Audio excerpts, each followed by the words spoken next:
Simon and to Bruce.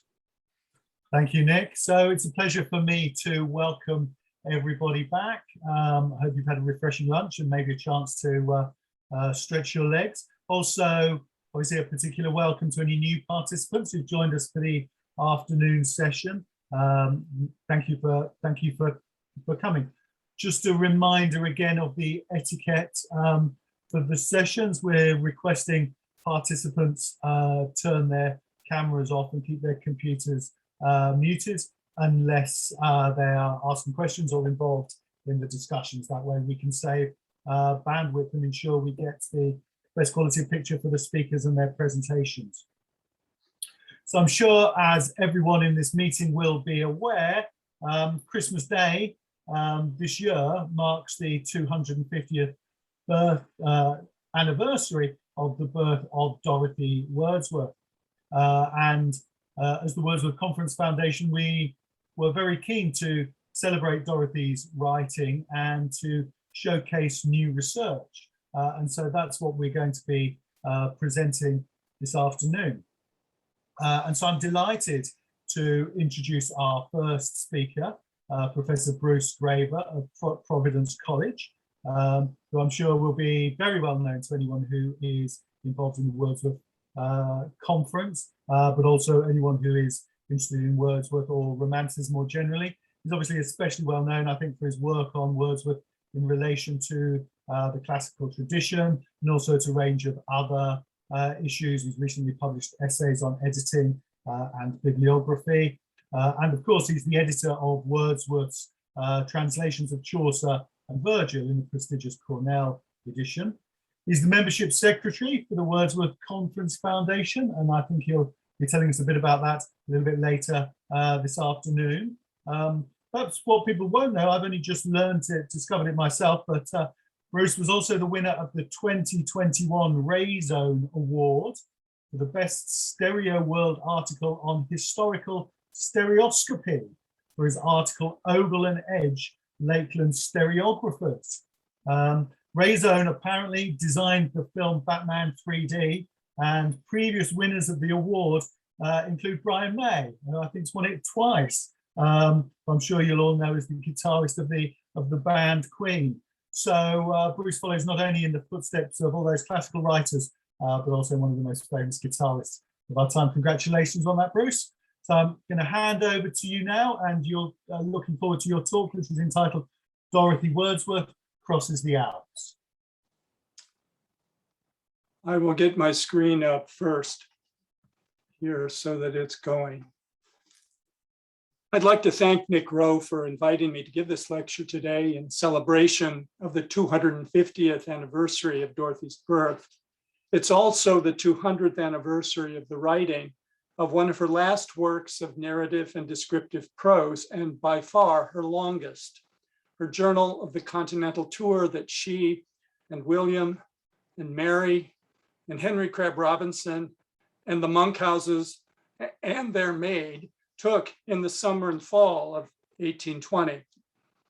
I also want to thank my students in the Prelude seminar that I taught last spring, some of whom may be out there in the Zoomiverse this morning, for inspiring this talk. As part of a group project on Dorothy Wordsworth, they constructed an interactive map of Switzerland, linking passages from book 6 of the Prelude with passages from her journal. And they made me realize how much work there is to do on this journal, which almost no one has read in its entirety because it has only been published in severely abridged editions. And finally, I want to thank Simon, whose mountaineering book I finished last June while hiking the Sierras with Nick and Margaret. Your book clinched this topic for me, Simon. But before I begin, let me say briefly what I'm not doing in this lecture. I'm not going to give you a narrative account of the trip, setting Mary Wordsworth's journal next to Dorothy's, next to Robinson's diaries, next to William's memorials of a tour on the continent, 1820. There are excellent narrative accounts, most recently Stephen Gill's in the second edition of his Wordsworth biography, and Lucy Newland's in her dual biography of William and Dorothy all in each other. There's also Pamela Woof's Bindman lecture from 2009, William, Mary, and Dorothy, the Wordsworth's Continental Tour of 1820, which was published in a very limited edition by the Wordsworth Trust. Newland's account is especially rich on Dorothy's journal, but what Helen Bowden wrote more than 25 years ago in her introduction to a reprint of de Selencourt's abridgment is just as true today. Dorothy Wordsworth's reputation is still based largely on the Alfoxden and Grasmere journals, works that could almost be described as juvenilia. And if a more comprehensive and representative understanding of her achievement is to be reached, it is essential that her longer works, and preeminently the 1820 travel journal, become more widely known.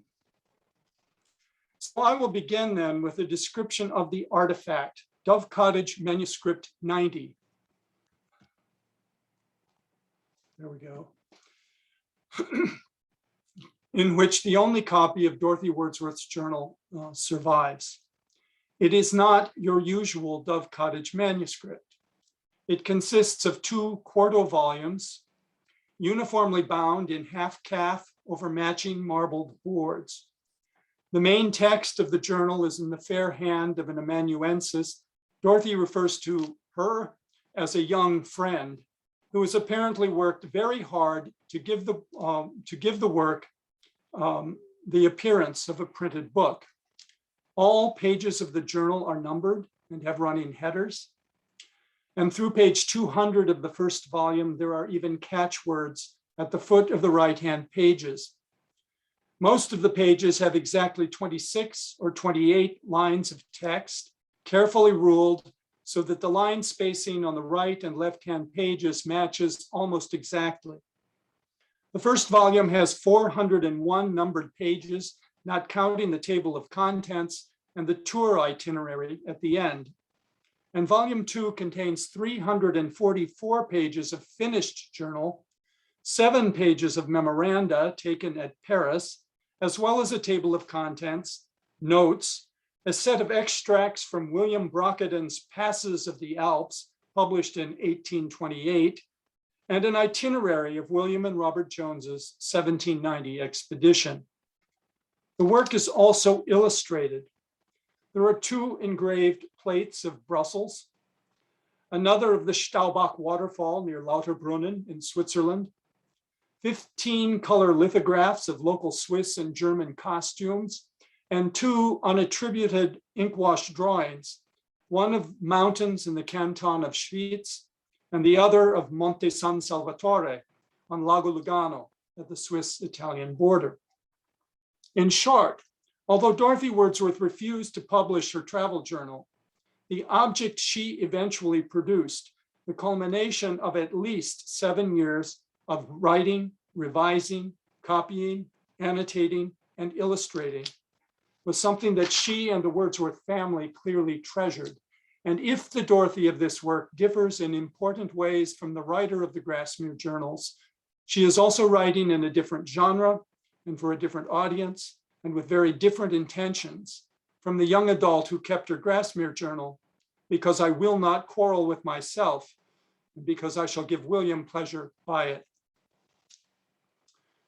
The 1820 Continental Journal, as most of you know, was a kind of pilgrimage, a tracing or retracing of William's 1790 walking tour. And they even tried in vain to convince Robert Jones to go along, but he was too fat and too busy. They did not follow the 1790 route, choosing instead to take the more usual tourist itinerary by crossing Belgium, following the Rhine to Switzerland, crossing to Italy over the St. Gothard Pass, and returning over the Simplon and then across France, almost exactly the reverse of the 1790 tour. But they did see most of the same sites and emphatically intended, as Dorothy asserted on the second page of her journal, to cross the Alps on foot, exclamation point. A remarkable thing for 3 middle-aged people, and especially for 2 middle-aged women, to have as the object of our ambition. At the same time, the Wordsworths were doing what so many British tourists did in the post-Waterloo years. They visited battlefields, paid careful attention to the economic changes the war had brought about, and traveled through much of Switzerland on roads Napoleon had engineered for the passage of his armies. For Dorothy in particular, the journey to the Alps was the fulfillment of a dream. The first sight of that country so dear to the imagination, she wrote, affected me with various emotions. The 30-year wish to share in the sights and experiences that had so shaped her brother's mind, the memories of the tales brought to me the following Christmas holidays at Forncett, and the labors she, William, and Mary shared in the composition and copying of the prelude.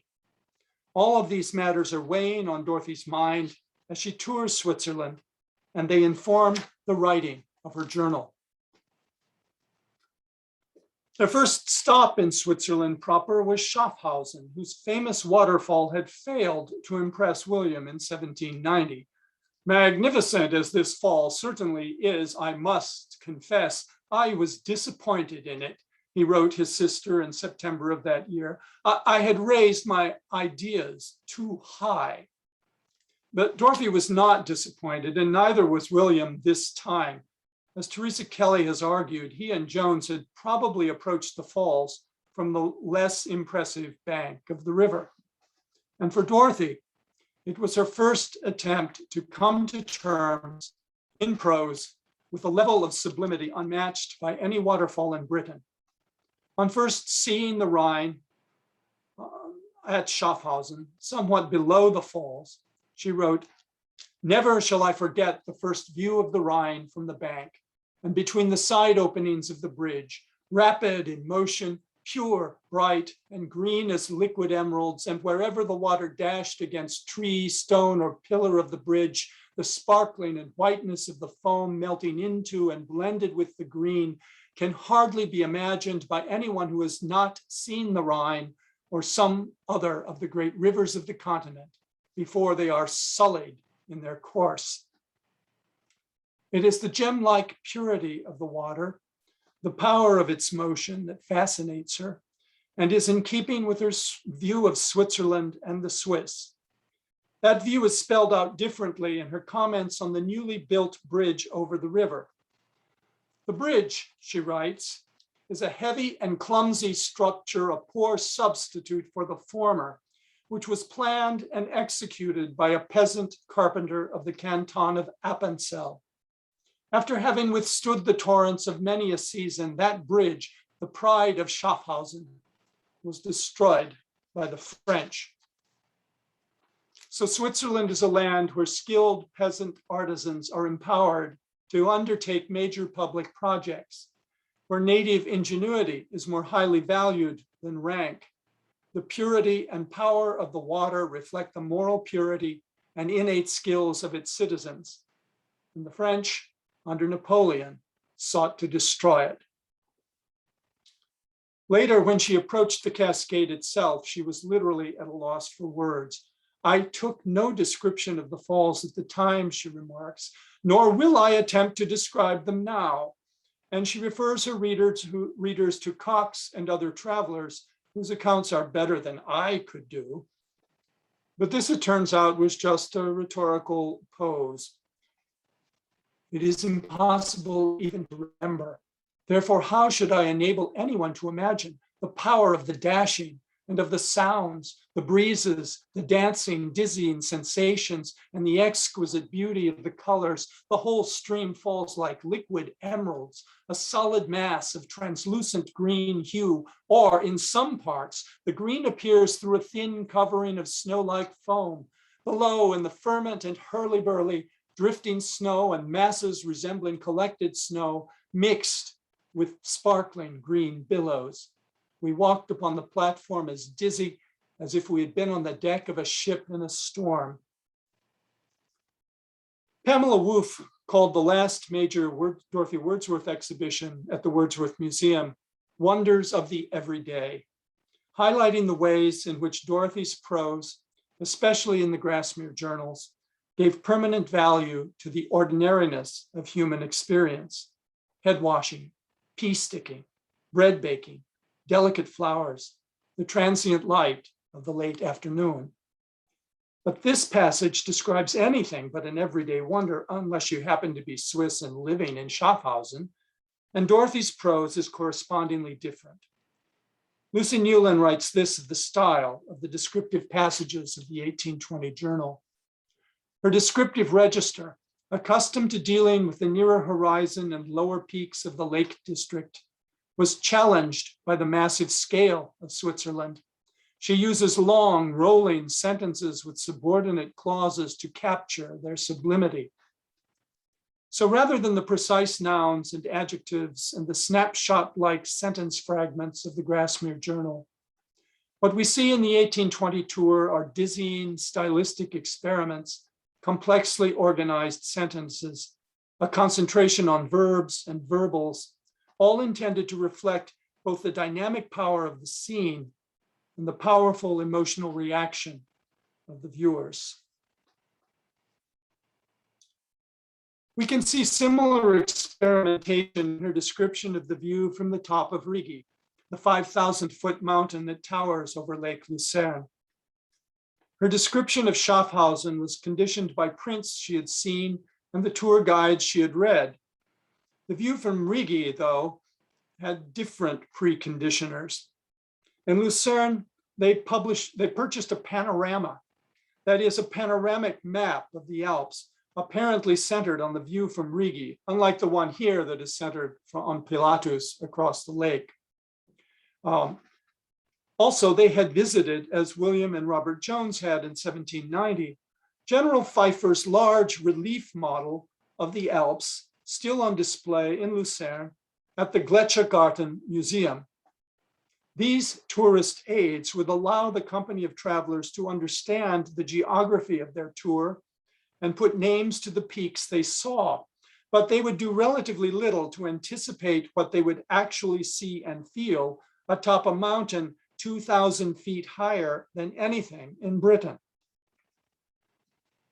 To get to Rigi, then as now, one takes a boat from Lucerne to Küsnacht and either climbs the mountain on a walking path or hires transportation, then mules or a mule cart, now a cog rail, to make the ascent. The Wordsworths, of course, walked, as Dorothy very proudly announces. The ladies who had ascended the Rigi on mules assured Mary and me it would be impossible for us to do it on foot. However, too happy in our freedom to be, we were, however, too happy in our freedom to be so persuaded. And so they walked, resting at different intervals. And when they arrived at the top, I think Dorothy and Robinson got there first. Some 4 hours later, the views were breathtaking. I cannot describe the scene outspread before us, she wrote, she reached the top. But the next morning, she and Mary arose at 3:45 a.m. to watch the sunrise, and Dorothy described what she saw very well. We were seated on the brink of a precipice, an arm of the king of Swiss lakes lying in the depths beneath us. To our right was the lake of Zug, the valley of Lowertz in the same line with that lake, and still beyond, the clustering and piked mountains of Schwyz. While in other quarters, the city of Lucerne, the open country beyond, and the multitude of mountains must not be forgotten. So she sets the panoramic scene, no doubt using their panoramic map to identify the principal geographical features in each compass direction. And then the description shifts to the dynamic motions of clouds and vapor, and her style shifts accordingly. The vapor that had before traveled over different parts now closed up all from our view in one instant. Nothing was to be seen but a sea of vapor. As rapidly that vapor broke beneath our feet, hurrying on till it turned the hill of Rigi and then dropped down to join a solid mass, condensed and as white as snow, which was resting on the lake of Zug. Again, fresh volumes rushed on beneath us. It was a wonderful spectacle. Thick masses of clouds and light smoky mists alike drove away with inconceivable rapidity, while in the stiller air, the condensed vapor lay on the hills of Zug as motionless as the snow on the far distant mountains. What would not the exhibition contrivers of London or Paris give for such power of rapid transformation? The change from earth to ocean, or rather to a resemblance of moving sky, was instantaneous. Lake, houses, woods, fields lost in the twinkling of an eye. Again, we were assailed by ruffling breezes and gusty raindrops, yet I cannot express the quietness of the valley sounds of matin bells, alike ascending to our ears through dense or light vapors, or in their partial clearing away when houses and churches were descried. How far below. As at Schaffhausen, Dorothy is attempting here to capture in her prose the sense of motion, this time of air and cloud rather than water, and the instantaneously shifting sights, thick masses of clouds, incredible rapidity, lake, houses, woods, fields lost in the twinkling of an eye. And the sentences roll and shift as quickly as the clouds and vapors she describes. 2 years ago, in August, about the same time of year as when the Wordsworths were there, Margaret and I went up Rigi on the cog rail, I confess, though we walked most of the way down. And although it wasn't at dawn, we did experience something close to what Dorothy describes, which I tried to capture in a series of photographs.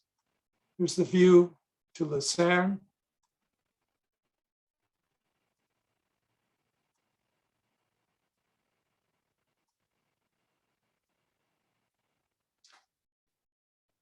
It was indeed a wonderful spectacle. Dorothy's comments about the exhibition contrivers of London or Paris needs further explanation. Because she mentions the power of rapid transformation, she must be referring to the dioramas of Louis Daguerre, whose stage illusions at his diorama theaters depended upon projected images, shifts in lighting, elaborate painted trompe-l'oeil backdrops, as well as stages equipped with rotation machines to facilitate changes of scene.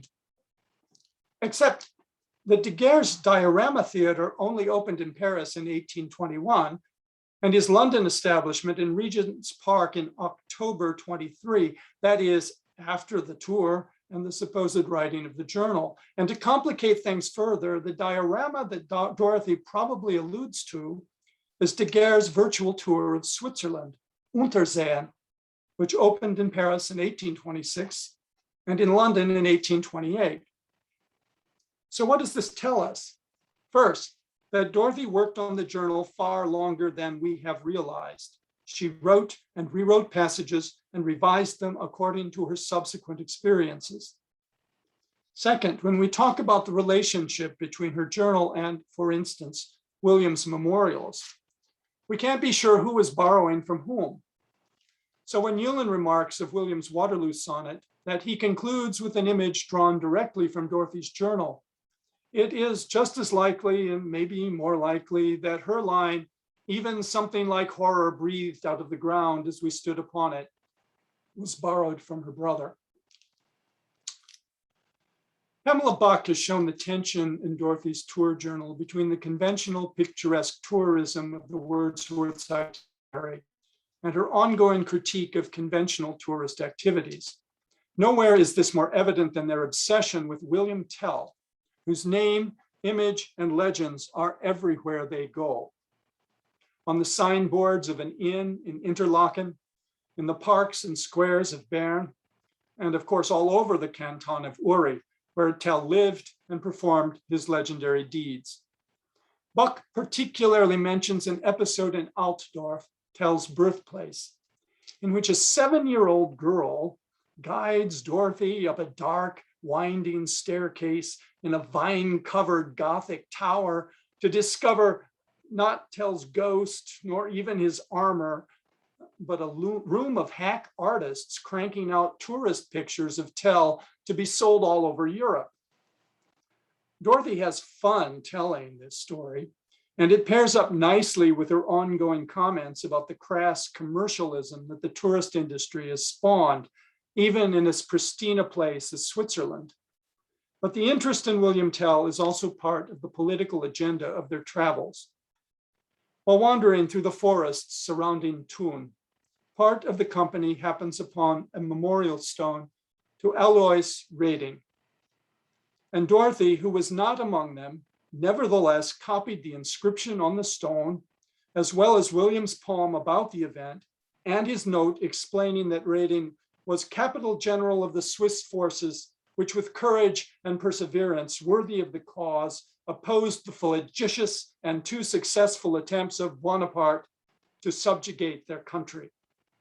All of this, by the way, had probably been added after the publications of the memorials in 1822.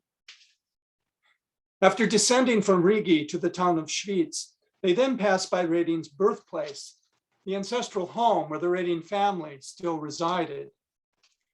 This point in her journal, Dorothy inserts a passage in a letter from Samuel Rogers, in which he tells of meeting Reding at his home.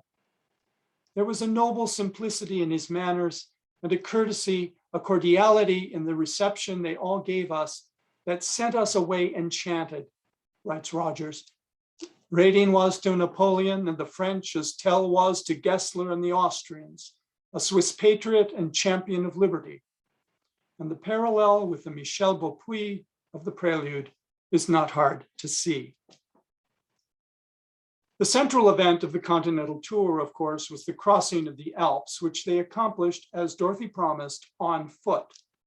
And even though they crossed south by the St. Gothard and north by the Simplon, the reverse of the 1790 tour, Dorothy attempts to imagine at every step of the way what her brother saw and felt that summer 30 years ago. She remembered the ascent to the St. Gothard Pass as the most delightful day of traveling which Mary and I ever spent.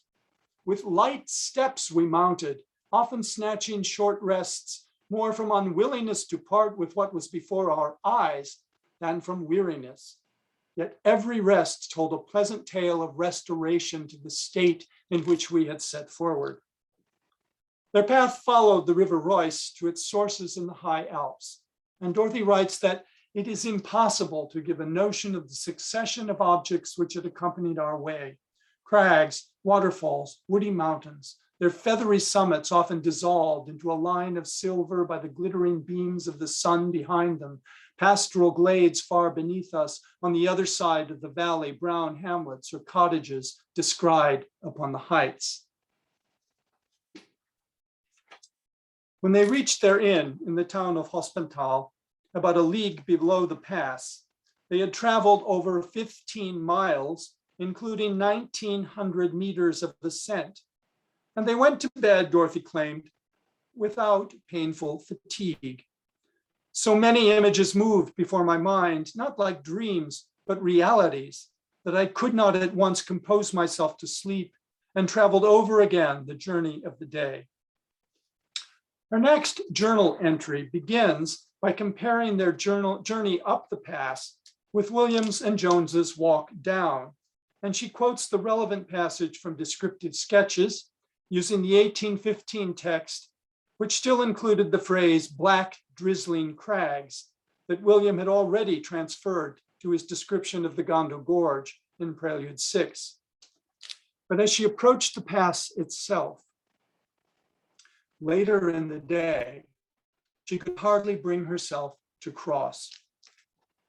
At the top of the ascent of the St. Gothard, a wide basin, a dreary valley of rocky ground lies before us. The prospect is savage and grand, yet the grandeur chiefly arises from the consciousness of being on ground so elevated and so near to the sources of two great rivers, taking their opposite courses to the German Ocean and the Mediterranean Sea. Unwilling to turn the mountain, I sat down beside the little lake, the source of the Reuss. Entering into my brother's feelings of sadness and disappointment when he was told unexpectedly that the Alps were crossed, the effort accomplished, I tardily descended to the hospital. Oddly, Dorothy seems to have been the only one of the company to have been affected in this way. As she descended, she passed Robinson and Monkhouse stripping down for a swim. It turned out to be far too cold. Mary was sitting on the steps of the hospice, and William and a young Swiss student were inside, stuffing themselves with bread and cheese with sour red wine, after which the student played the Swiss national folk song, Rance des Vaches, for them on his flute. William, of course, wrote a poem about it. Crossing the Simplon, however, evoked a different set of emotions from different members of the company, especially William. As at St. Gothard, they walked, or rather the Wordsworths did, while Robinson and Monkhouse took the diligence laden with everyone's luggage. But they were not walking on the twisted mule path that the walkers of 1790 took. Behind and before, wrote Dorothy, Bonaparte's broad, unshaded road was stretched out in a right line. However convenient such roads are for conquest, they are of all others the least pleasant to the foot traveler, whose labors seem no nearer to their till some natural impediment must be submitted to, and the road pursues another course. Throughout the ascent, Dorothy complains of Napoleon's road and departs from it whenever possible to visit the ancient track, desirous to see the very path her brother had walked, one more various than the new highway, one built with mules and human beings in mind and not artillery or soldiers in military formations. They passed a granite column intended for Napoleon's triumphal arch in Milan, leading Dorothy to comment, I wish it may remain prostrate on the mountain for ages to come. His bitterest foe could scarcely contrive a more impressive record of disappointed vanity and ambition. Ozymandias in the Alps, and of course, William wrote a sonnet about it, as Gordon Graham Wordsworth has noted in the margin of the journal. When they passed the Spital in Gondo, where William and Joan spent a sleepless night, Dorothy very much wanted to go in for the sake of tales of 30 years gone by, but could not persuade William to accompany me. One wonders what happened that night to make him so strangely reluctant. The Gondo Gorge does not evoke in Dorothy the apocalyptic vision of the prelude, but she does find it truly sublime. And like William, it is the immeasurable heights of woods decaying, never to be decayed, and the stationary blasts of waterfalls that impress her. And her account echoes the prelude lines she had copied 15 years ago. Skeletons of tall pine trees beneath us in the dell and above our heads, their stems and shattered branches as gray as the stream of the Vedro, or the crags strewn at their feet. We sat at the summit of a huge precipice of stone to the left of the road, the river raging below after having tumbled in tremendous cataract down the crags in front of our station. And then she and Mary, who are well ahead of William, who, according to Mary's account, was asleep under a tree, then they find it, the path that misled William and Jones in 1790. It's best to let Dorothy's journal speak for herself. At the angle where at the foot of the hill this doubling begins, Mary and I, being before William, sat and pondered. A footpath led directly upwards, cutting off at least a mile, and we perceived one of our young fellow travelers climbing up it, but could not summon the courage to follow him and took the circuit of Bonaparte's road. The bed of the river far below to our left is broken up by a long wooden bridge from which a footpath, almost perpendicular, ascends to a hamlet at great height upon the far side of the steep. Our eyes often turned to the bridge in the upright path, little thinking that was the same we had so often heard of, which misled my brother and Robert Jones in their way from Switzerland to Italy. They were pushing right upwards when a peasant, having questioned them as to their object, told them they had no further ascent to make. The Alps were crossed. The ambition of youth was disappointed at these tidings, and they remeasured their steps with sadness. At the point where our fellow travelers had rejoined the road, William was waiting to show us the track on the green precipice. It was impossible for me to say how much it had moved him when he discovered it was the very same which had tempted him in his youth.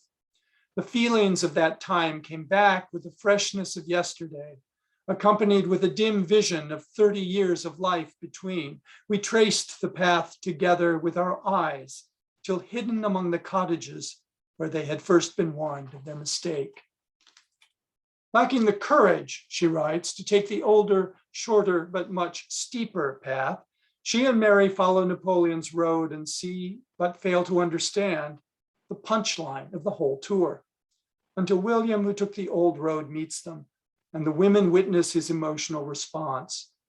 Past and present come together in a recollection that seems far from tranquil, and Dorothy notes a strong sense of the vacancy between him and those days long ago. De Selincourt inexplicably cuts most of the next paragraph, which seems crucial to understanding this moment, since it clarifies what they saw while tracing the path with their eyes. At this spot, we watched a boy and girl with bare feet, running as if for sport among the sharp stones, fearless as young kids. The round hat of the valet, tied with a colored ribbon, looked shepherdess-like on the head of another, a pleasant girl roaming on craggy pasture ground. It is a vision of pastoral simplicity, of pristine Swiss innocence, uncontaminated by the depredations of the French, uncorrupted by the tourism that many Swiss had learned to turn into easy and not always honestly gained gold. 3 days later, their view of Swiss mountaineers was reconfirmed when they saw the Aboriginal vale that had so impressed William in 1790, and that he had described in the prelude as a sanctified abode of peaceful man. Dorothy writes, at the head of the hollow, having walked a while on the top of the hill, I, being then alone, looked suddenly down from the edge of the steep into a long, level, verdant, and narrow dell, sprinkled with brown wood cottages. While standing on the brow of the precipice above this shady, deep recess, the very image of pastoral life, stillness, and seclusion, William came up to me, and if my feelings had been moved before, how much more interesting did the spot become when he told me it was the same dell, the first of the kind that he had passed through in Switzerland. At an inn in the Vale, they dine on good wine, butter, cheese, milk, bread, and honey, all this for £1 each. Perhaps it's not quite the Sabine fare that William had known at Hawkshead, but its simplicity reflects the pastoral ideal that both he and Horace celebrate. And the refusal of the innkeeper to exploit passing tourists sets him far apart from many of his brethren whose less than honest exploits Dorothy chronicles and complains of elsewhere in her journal. In spite of Napoleon, such a place and such people have persisted. There are many other passages in the journal that I could talk about. Barker's Leicester Square panorama and the view from Lausanne, for example. But I hope from these selections you can see how interesting this journal is, why it deserves close attention, and why it needs much better editing and annotation. I had originally thought I would write this lecture simply on the passages that de Selincourt omitted, many of which show Dorothy's admiration of Roman Catholic worship practices in Switzerland, attitudes which obviously didn't square with what de Selincourt thought was good about the Wordsworth's writings. But those are not really the high points of the journal. Robinson thought it so good it ought to be published, perhaps with William's poems interspersed. But Dorothy refused, hoping for another continental tour and another journal written specifically for a general public. That, of course, never happened. Her health broke down. Polly Atkin will talk in the next session about the journals Dorothy kept in her years of illness, a project Polly has been working on for some time. Thank you. I hope I've left some time for questions.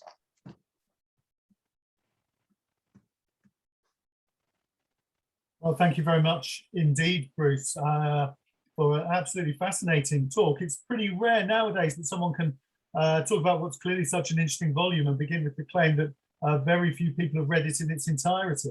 But you certainly made a really strong case for reading it in its entirety, which I'm sure many of us will want to do, as well as to visit the landscapes that Dorothy described and that you captured in your photograph as well. And I loved hearing about the material object, you know, what a rich double volume piece it is about Dorothy's encounters with the Alpine sublime. There was a describer of natural motions. I thought the sense of how spending more time with the journal and getting that sense of how the composition process increases our understanding of the relationship with William's writing was fascinating too. And then obviously, like lots of people, I found your discussions of the political context of the tour really illuminating. So it was a really fascinating and exhilarating talk. Thank you very much. We do have time for questions, so I'll wait for some hands to go up. So Philip is in. So Philip, I'll just hand over to you in the first instance. Thank you. Thank you, Bruce. That was a fascinating talk. Rather selfishly, could I ask you to say a few words about the view from Lausanne? Because as you know, that's where I'm based, currently in Geneva, but I'd be very, very eager to hear about that. I put that in there for you, Philip. Thanks. No, they go up on a hill behind the city and look out over Lake Geneva, and Dorothy says, "It's just like Barker's panorama." Or there was Barker's panorama. That's pretty much what she says. But yeah, it's a one-liner, but it's kind of a funny one. Thanks, Philip. Thanks, Bruce. I had a couple of questions which I certainly asked one of Bruce, while other people think about questions they may have. And I was struck in that first quotation by her repeated use of the word dizzy. She talks about the dizzy sensations, then how they felt dizzy on the platform. And in my own reading of Dorothy, one of the things that sort of struck me there is how she talks about almost like vertigo-like symptoms that she suffers when she is climbing high in the lakes. And I just wondered if you've got any sense of that vulnerability to height that seems to be something she almost had to overcome as she sort of learned to enjoy the higher elements of the mountains. Well, I don't know much about the workings of her inner ear, but I have seen the prints of where that platform was at Schaffhausen, and I have seen the kinds of viewing platforms that they were putting together for Niagara Falls at later in the century. They were freaking dangerous. And I would be dizzy there. I would be completely scared that I was going to fall in. I think what you have are these kind of funny little platforms that people put together without thinking what will happen if somebody gets washed away, or maybe not even caring, but it's the kind of platform that wouldn't be there today, certainly not in that form. Thank you, very interesting. Simon and Bruce, this is Eric Walker. I don't have a hand today. Sure. Come in then, please, Eric. Hi, Bruce. Eric, time no see. Thank you so much. That's wonderful. A quick question about where both Dorothy's and Mary's journals end. And as you know, not back in the return to London, but the arrival in Paris, and they both break off in silence. There ends my journal. And Mary goes one more day. So I'm curious about, crossing the Simplon Pass is, as you said, the central episode, but lying ahead is the reunion with Annette and Caroline for William and Dorothy in Paris, and for Mary, the very first meeting. So as I read through those two journals, I was interested, I'm interested in your take on anticipatory images of that. I was thinking of the peasant girl that Dorothy focuses on there. And clearly they're all thinking ahead to that October meeting in Paris. Anyway, I just wanted to throw that out in terms of where both journals, and especially Dorothy's, breaks off. Yeah, I think, let me not say things too wrong, but I think it's only Mary that has a mention of that in there. Is that right? She goes one more day. Dorothy, the October 1st, she arrives and she says, "Here ends my journal." And Right. Mary goes one more day and makes some more notes. And there are some memoranda, as you noticed, at the back of Right. Dorothy's. But when she, you talk about her going back in and revising, she doesn't, it's the cone of silence around Annette and Caroline. Yeah, well, that is in fact the case. And it had to have been, well, not just the crossing of the Simplon, but that reunion. But of course, the family did not want to talk about that. And if things were written down at one point in memoranda, they were not worked into the formal journal. And I suppose, I'll tell you one thing that I notice that's very different between Mary's journal and Dorothy's is that Mary is always interacting with young children along the way. And I think that happens in Paris too with Caroline's daughter. Is it a daughter? She has a child there, doesn't she? Yeah. Yeah. And so there's a very different attitude towards, who they want to interact with. Dorothy likes to interact with all kinds of people, and she babbles in German all the time. And Mary thinks that she's really fluent when I doubt it. But there's that in Mary's journal that may be looking forward to that, or just looking back to her own children. They don't get many letters from back home, and Willie's just 10. And I would be really nervous about my 10-year-old if I didn't hear about him for 2 or 3 months. So Yeah, anyway, thank you. That's a good way to go back and reread both of those journals. yeah. Thanks very much, Eric. So I think we've got time now for three questions, which will probably be the 3 we can take in terms of the time. So we've got Nick Rowe first of all, and then Patty O'Boyle, and then Paul Westover. So Nick. Thanks very much, Bruce, and especially for the photographs from 2 years ago. They were really terrific. Reminder of the things that used to be possible, and let's hope will be again. This is really quite a simple question. Do you think it's strange or in any way striking that Wordsworth could recognise the mistaken path from 30 years back, is the first part of the question.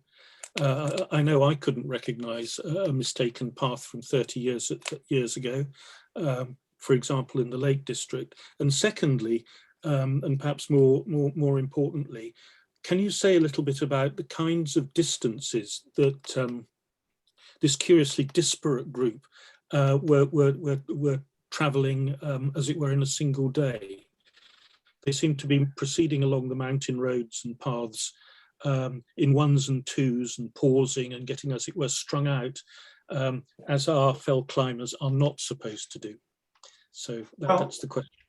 Yeah, as far as recognizing the path, I think there must have just been one path there off of the old trail. And it isn't clear that Wordsworth recognized it first, when he first saw it, but he only sort of worked it out when he got back to the other, to Napoleon's Road. And it's curious that Mary and Dorothy both see it and watch it and talk about it. Yeah. Of course, they're writing subsequently, so they probably want to mention that especially. But it seems to have been just something that was there and prominent enough for, and there weren't any alternatives. Whereas in the Lake District, their paths are mainly made by sheep, and they can go everywhere. As far as the distances, I'm shocked at how many miles they were traveling, given who they were. Now, they were sometimes in coaches, but when they're on foot, they're going 20 miles a day, 25 miles a day, even when they're going up mountains. And that shocks me, quite frankly. Yeah, it's a terrific achievement, isn't it? And presumably putting up with exceptionally basic accommodation of various kinds. Yeah, well, they describe those accommodations a lot. Dorothy's very clear about the smells, and I can imagine kind of what those smells probably are. Thanks very much, Bruce. So Patty, I think you were next, please. Yes, thank you. Am I on? You can be heard. Yeah, okay. Yeah, okay. Thank you, Bruce. I was struck by, I want to ask you, how much, if anything, did Dorothy's journal and that second journey to the Alps contribute to any changes that might have been made to the prelude, which wasn't published at that point? And did it, I can't remember, but can you bring us some light on that? Did Dorothy's journal have any effect on writings that appeared in the prelude? Well, I haven't really looked at that specifically. You'd want to put passages from book 6 from the C stage prelude, Eric Walker, to next to what was done in 1832. I didn't do that, but I imagine there are things that can be seen that Wordsworth might have gone back over, William might have gone back over and touched up a little differently. The one notable revision in his works that happened as a result of the tour is the introduction to the Guide to the Lakes. In the early versions, he's not sure that model of the Alps still exists. Now that he's seen it again, he's very certain that it can be seen in Lucerne, and it can be seen in Lucerne today if you can get there. Okay. One more thing. You mentioned when we were chatting earlier, you mentioned Gonzo, and you mentioned Ken's book, which details that particularly. But the girls at the inn, what are you referring to? The Italian girls at the inn. Can you just? Oh, this is the Madonna. One of the curious things, and you can talk about all kinds of passages here. They keep trying to get to Gravedana on Lake Como, and the weather is always too bad for them to get there and to get off. So Dorothy is particularly insistent on seeing that spot where Jones and William got separated. Now, in Ken Johnston's biography, he works out very carefully based on revisions, the original descriptive sketches, revisions to descriptive sketches, various revisions to the prelude passage. He is pretty certain that from those descriptions that William might have, the separation might have been a little more voluntary than he suggests, that he might have been had some kind of intimate relationship with some Italian dancing girls. Thank you. Okay. I'll go back there. I'll go back to Ken. Thank you. It's one of the hottest chapters in the Johnston biography. Okay. Thank you. Thanks, Patty. So we just have time for the final question of the session from Paul Westover. Hi, Hello. Paul. Good morning, good afternoon. I hope you can hear me all right. This may prove a segue question. Eric's reminding us that on the way home they stopped to see Annette. Yes. Reminded me that they also stopped in Boulogne to see their old friend Mary Barker, who had been Dorothy's companion on her ascent of Scottvale Pike 2 years earlier. And I wondered if you might say something about the way the Continental Tour sort of echoes and processes earlier mountaineering experiences. And I'm sure that Simon has done some thinking about this as well. But one of the things that strikes me in the Continental Journal is the way she quite naturally is comparing things she's encountering with features from home as she's trying to process these mountains. I wondered if you had any reflections on that subject. I have lots of notes on that subject, which I didn't obviously work into what I did today. But she does this constantly. You're absolutely right. This looks like Lufford Tarn. That reminds me of Easdale. This reminds me of, this, that, and the other. But every now and then she's honest enough to say, but it's like, it's like the Lilliputians to the Brobdingnagians, that the comparison doesn't, it may remind them of it, but it doesn't really work because the sizes are much more disparate than that. So there's a lot of, you could read that as homesickness. I think, though, they're very proud of themselves because they are mountaineers themselves and can do this walking. And part of what Dorothy's so proud of, and Mary is more quietly proud of, is that they can just do it. And these other, prissy ladies can't. And that's really where Dorothy starts her journal with those two girls that they're in the coach with going out to Canterbury and Dover, and they can't even imagine walking a mile. And Dorothy's sitting there, well, we're going to cross the Alps on foot! Exclamation point. You know, so there's that. I don't know how well that answers what you're asking, but there's the other thing of Bologna is they almost get drowned when they go out. Their boat gets capsized, and it's only because it's not over their heads that they don't end up like their brother John. And that's one of the exciting bits at the end of the journal. Thanks very much, Bruce. Thank you, Paul, and thanks once again to Bruce for a fascinating talk. As you'll see when you have a chance to look at the chat, Bruce, people have really enjoyed the talk, learned a lot about from it, and loved the contribution that you've made to our understanding of Dorothy Wordsworth.